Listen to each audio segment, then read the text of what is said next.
In one of the most recent debates, John McCain felt the need to declare that he was not President Bush. There's that old expression, he doth protest too loudly.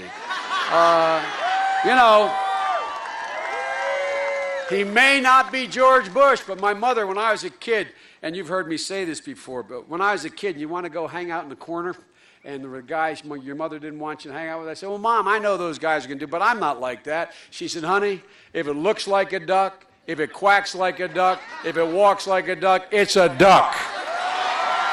Well, ladies and gentlemen, in these last 3 debates, it looked like a duck to me, folks.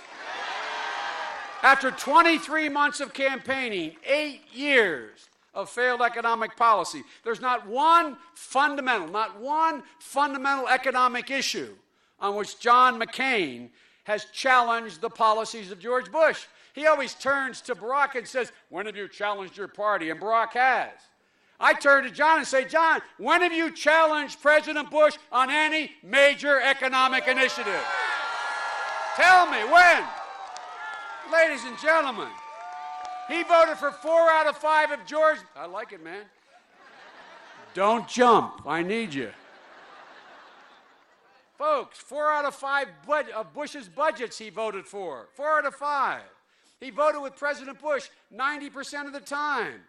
Look, as one recent newspaper article, editorial just wrote 4 days ago, and it's the best way to sum it up. I'm going to read it. He said, it's a shame that Mr. McCain hasn't come up with policies that would actually help American workers. Instead, he served up the same old trickle-down theories and government is wrong and markets are always right fervor that has helped create this economic crisis. I couldn't have said it better, folks. That's exactly what he's done. And I love John. Governor, I love John talking about, well, Barack Obama wants to redistribute income. Let me talk about redistribution, ladies and gentlemen. The fact of the matter is the biggest redistribution of wealth has taken place under George Bush. Wall Street Journal, not Joe Biden, points out, not since 1921 has this existed. Right now, the top 1% of the American people make over 22% of all the income in America. 1%. The bottom 50, they make less than 13%. Ladies and gentlemen, that's redistribution the wrong way. Let's set the record straight. Let's help the middle class.